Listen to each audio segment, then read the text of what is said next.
स्टुडेन्टलाई बेडमा ल्याउँछस् त नानीमा ओए मैले के गरेको भन्नु न मैले के अपमान गरेको यसलाई एउटा यो बेडरुममा किन ल्याएको यहाँ पढाउन ल्याएको यो त क्लासरुम हो यो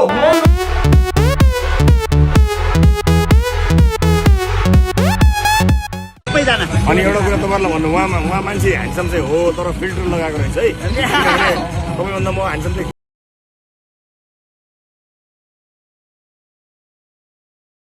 एउटा कथा सुनिएको थियो नि काँधमा एउटा खसी कि बाख्रा खसी बोकेर हिँडिरहेको मान्छे अनि त्यो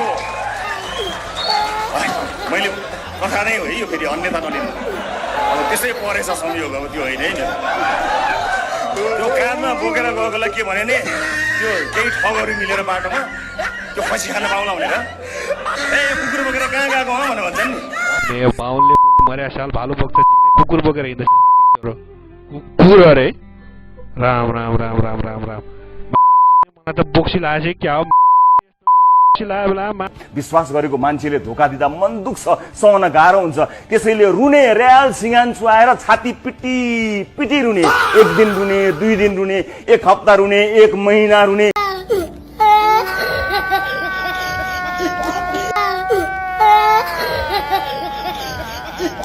न राजीनामा गर्नुहुन्छ यस्तो यो त आश्चर्यको विषय भयो मन्त्रीज्यू अच्छा म त अब ढुक्को छु त्रुटि भयो नि हजुर चाहिँ डराउनु पर्ने टुटु नभए के को डराउनु पर्ने भने तपाईको हाँसो त बडो कुटिल हाँसो कस्तो कुटिल हाँसो हाँस्नु भएको तपाईको हाँसोलाई तपाईको भनाइलाई तपाईको अनुहारको भावले एक रति सपोर्ट गरेन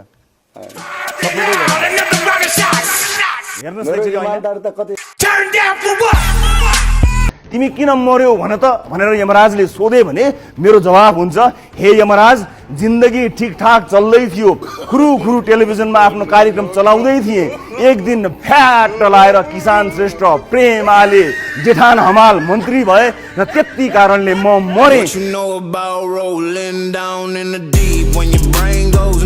भन्यो भने दया गरेर यमराजले सारा पाप क्षमा गरिवरी स्वर्गमा बास दिन्छन् के आपत आइलाग्यो प्रभु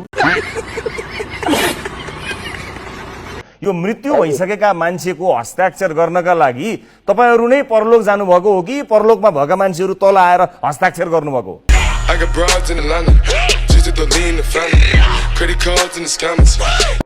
अब तपाईको प्रश्न जायज छ तर तपाईको सोधाइको प्रक्रिया अलि मिलेन के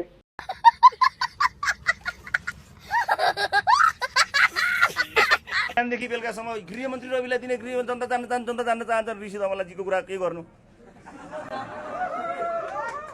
अरे यार ऋषि धमलाजी के भन्ने कहिले काहीँ छ नि यो जोकर भएन भने सर्कस चल्दैन भनेर छोड्दै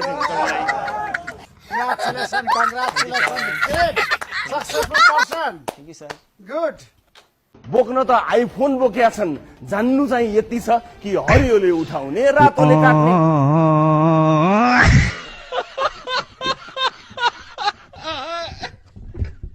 आफूलाई पर्दा दूध मागोगे तो खीर देंगे कश्मीर मागोगे तो चीर देंगे अनि हाम्रो जमिन चाहिँ त्यसै पेलेरै निल देंगे बिचरा एक अर्का बिना बाँच्नै नसक्ने जोडीलाई होटलका कोठामा छिरेर डिस्टर्ब गर्नुको अर्थ मैले चाहिँ बुझ्न सकेको छैन गर्लफ्रेन्ड लिएर जाने चाहिँ कहाँ फिल्म हलमा जाउँ अजासु अंकल आन्टीहरूले देखेर के नभए जसरी गरेर ह्या गरेर लामो जिब्रो निकाल्छन्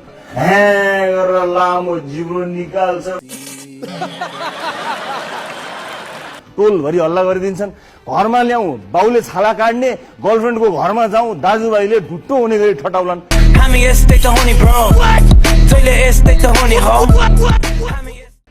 सीता नेपालकी रावण श्रीलङ्काका भएपछि भारत बीचमा बसेर के बाँदरहरू सप्लाई गर्दै थियो पो थियो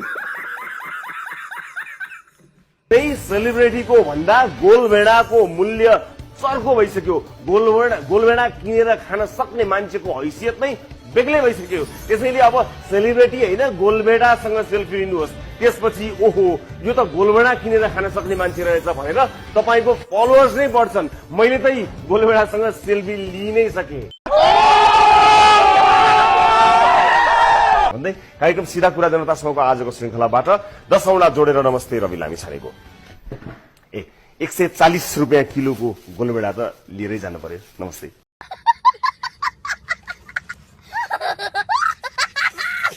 धेरै बाटोको जिम्मा लिएर अनि बाटोहरू बनाउनु पर्दैन सर। जहाँ चाहिँ लठभद्र, जहाँ चाहिँ अलपत्र, एक क्लासको नम्बर 1 ठेकेदार भन्ने कति ठुलो कम्पनी, यत्रो ठुलो वेबसाइट, यत्रो जिम्मेवारी लिएर देशका यत्रा बडा बडा आयोजनाहरूको हरिबिजोग पन्त बिजोग बाटो हिँड्ने मान्छेहरूले कस्तो शराब छन्, त्यो सबै शराब लाग्दैन तपाईँहरूलाई?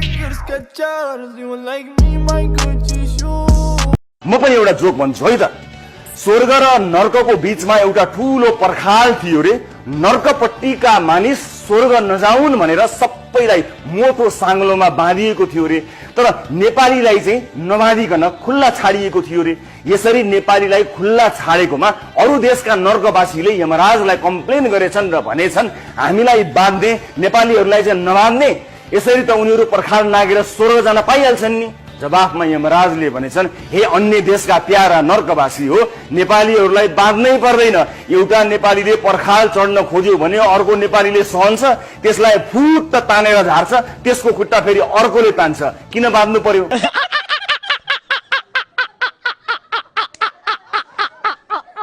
यो जोक थियो। फेरि यसमा पनि लजिक खोजेर मलाई तान्ने काम चाहिँ नगरिदिनु होला।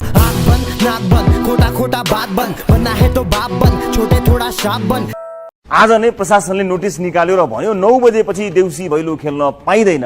तिहारमा नखेलेको देउसी भैलो कहिले खेल्ने? तिहारमा देउसी नखेले, फागु पूर्णिमामा रङ नखेले के लुडो बाघचाल चेस खेल्ने? एउटा छाता पसलेसँग छाता किनेपछि ग्राहकले सोधेछ साउजी यो छाता कति टिक्छ? साउजीले भनेछन् घाम र पानीबाट जोगाउनुहोस्, जिन्दगीभरि टिक्छ।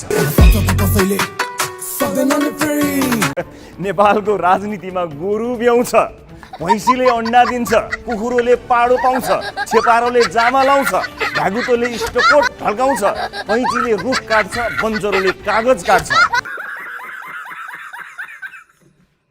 सबैभन्दा ठुलो बिजोग त कुनै रेस्टुरेन्टमा खाना खाइसकेपछि देखिन्छ। अच्छा, खाना खाइसकेर जब बिल तिर्ने बेला हुन्छ ठ्याक्कै त्यति नै बेला सबलाई पिसाबले च्याप्छ। कि त फोन गर्नुपर्ने हुन्छ कि त नदेखे जस्तो गरेर यसो फोन चलाउनु पर्ने अवस्था हुन्छ। कतिपय प्रोफेसनल बिल छल्नेवालाहरूको टाइमिङ नै तगडा। भाइ बिल पाउँ त भनेको कति मिनटपछि बिल आउँछ भन्ने हिसाब गरेरै पिसाब फेर्नतिर लाग्छन्। अनि केहीको बानी चाहिँ म दिउँ भनेर यसो पछाडि पसतिर हात लगे जस्तो चाहिँ गर्ने, तर तिर्ने नियत अनुहारमा चाहिँ कहीँ नदेखिने।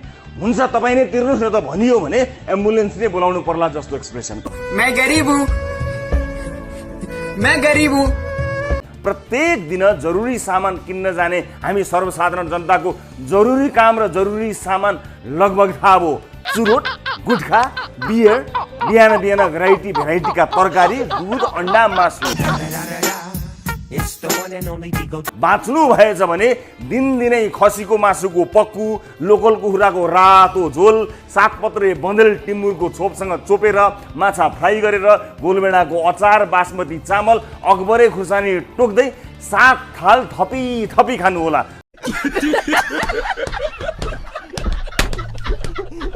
बालिनले यति भन्दा बढी मत ल्यायो भने देश छोड्छु, काठमाडौँ छोड्छु, कान काट्छु, नाक काट्छु, सारा सम्पत्ति दान दिन्छु भनेर सामाजिक सञ्जालमा लेखेर र सार्वजनिक कार्यक्रम वा अन्तर्वार्तामा बोलेर हिँड्थे। आज बालिनले नजित्दै आफ्ना ती स्ट्याटस मेट्न भ्याउनेहरूलाई यति भन्छु कि यही ढङ्गमा राजनीति चलाइरहने हो भने आज त सोसियल मिडियाका स्ट्याटस मेट्नुभयो, भोलि तपाईँको दलको नामो निशान मेटिन सक्छ।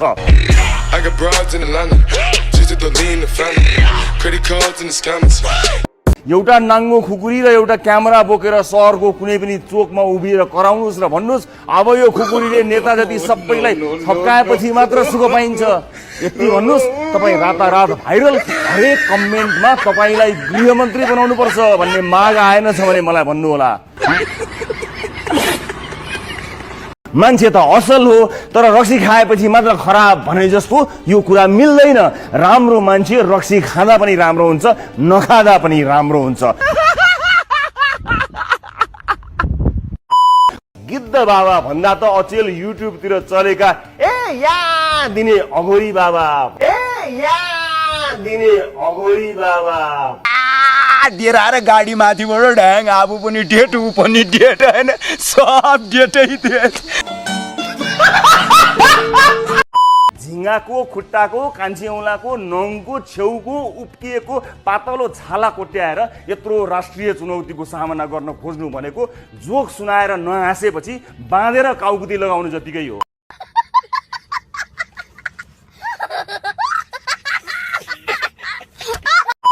फोनको चार्जर घुसाएपछि टक्क फिट हुनुपर्छ नि, त्यो प्लगमा त्यो चार्जर यसरी हल्लिन्छ कि यसो छोयो चार्ज हुन्छ, हात यसो झिक्यो छैन चार्ज हुँदैन, फेरि औँलाले यसो छोयो आउँछ, हात हटायो छैन।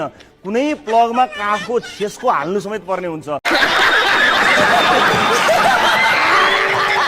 बिरालोले किन बाटो काट्छ? बिरालोले किन बाटो काट्छ भने उनलाई वारीबाट पारी जानु छ। Me this way. I'm talking with you with respect. This, I don't need your respect. You just don't look at me like that, okay? Student like bed ma ल्याउँछस् त? Fuck your kill this beat, bitch. Whoop it, bitch, I'm outside of some movie.